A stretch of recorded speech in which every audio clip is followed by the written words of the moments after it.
I'm waiting for my running mate. Because firstly, when the ECZ, when they were calling, thank you so much. I was actually in a meeting at the party headquarters. I found several missed calls that came from here when I was on my way to go to another engagement. So I just called my running mate. I'm sure she'll find us in the way, but I think it will be a short statement. So.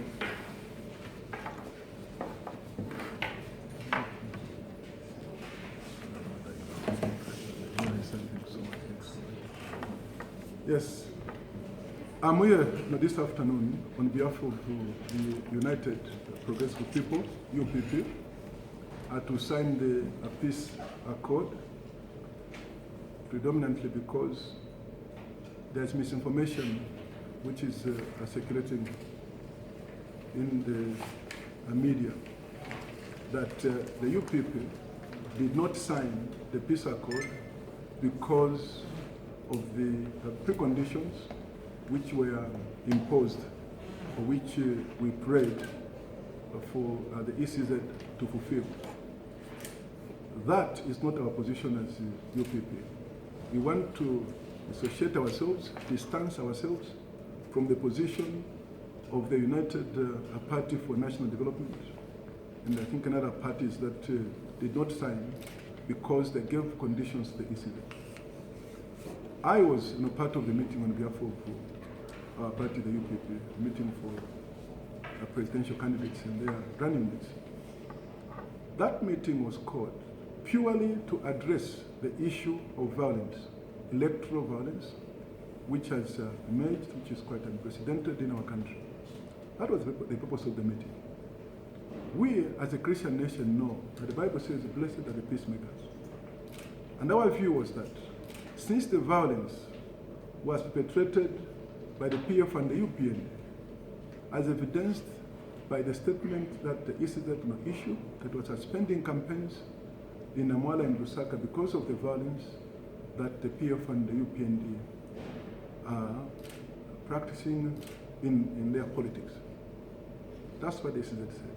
So our view was that since the parties that are like warring or that are in some kind of a conflict, the UPN and the PF, and that meeting in our view was supposed to be restricted to the two, because they're the ones that are erring in our political parties, whose acts are ultra-virus, the provisions of the law, because the law is in black and white, and the powers are so vested in the ECZ to punish wrongdoers, to punish all those that abrogate the provisions of the Electoral Act. That was our position. Of course, during that meeting, the UPND were trying to impose other conditions. That number one, they raised the issue of the flight permits that the Zambia Air Force has been cancelling in some instances where the president is in a particular area.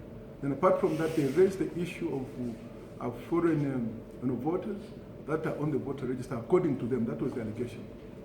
And then they also raised the issue to do with policing. They were saying the police were unprofessional. Now, our position is that the Zambia police is very professional, just like the public media. They are professionals. The problem we have is not with the Zambia police or the public media. The problem we have is with we ourselves as politicians. We do interfere with the operation of these institutions that must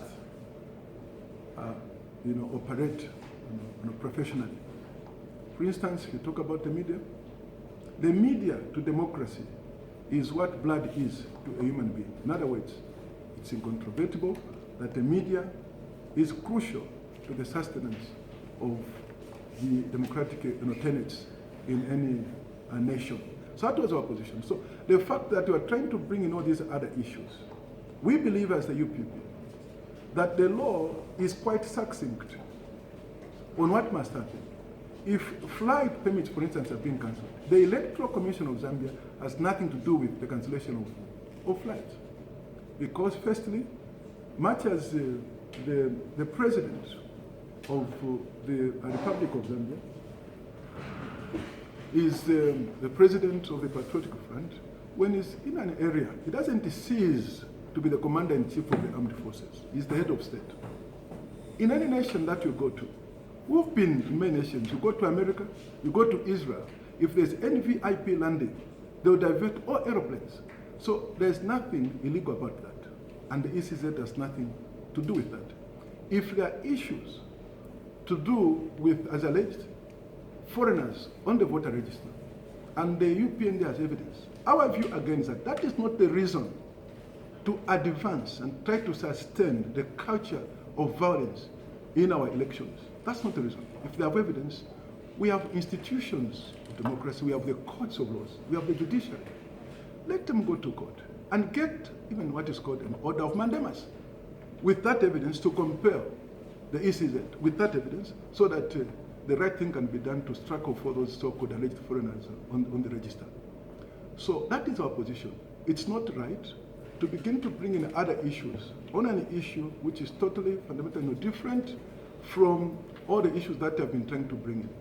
To try and demand that there must be an addendum. So we are not part to the claim that there must be, to the condition that there must be an addendum to address all those issues we're talking about. We are not part for over 50 years. It will not help us as political leaders to want to be petty in our ambition.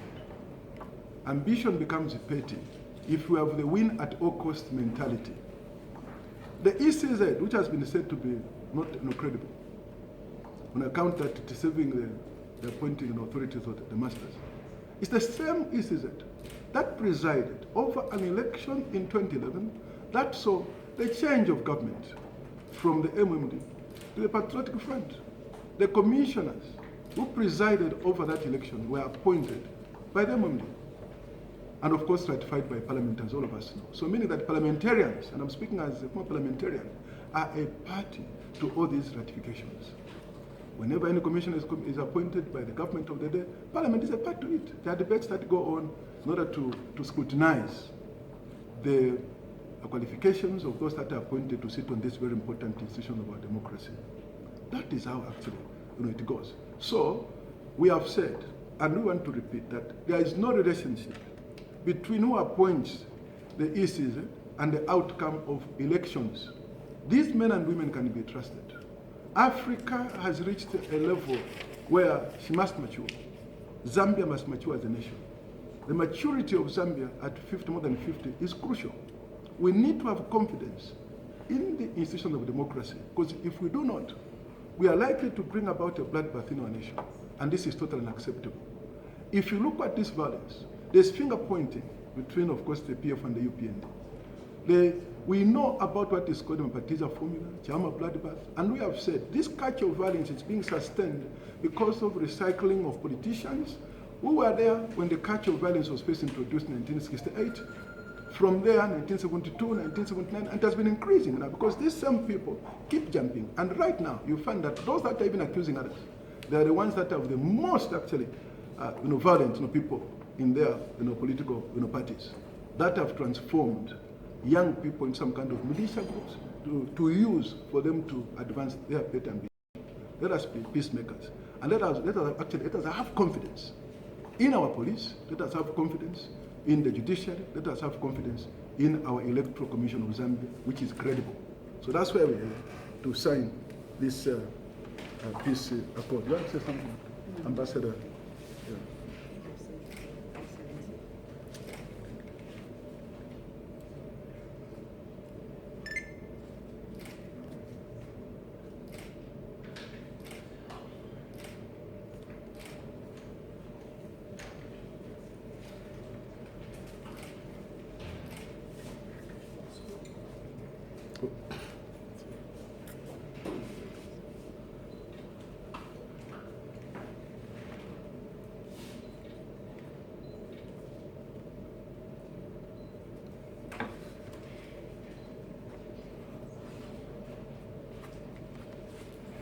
Thank you so much.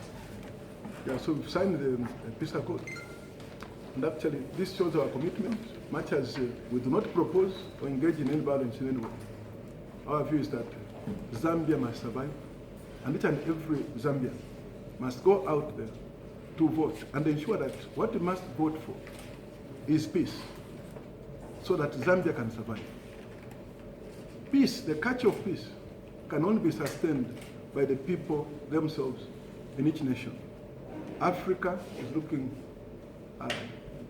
to actually Zambia.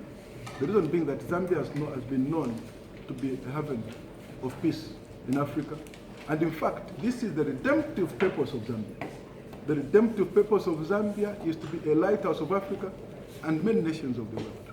That's why Zambia has hosted many refugees. So we have to sustain this culture of peace, especially that we are a Christian nation called by God's own name.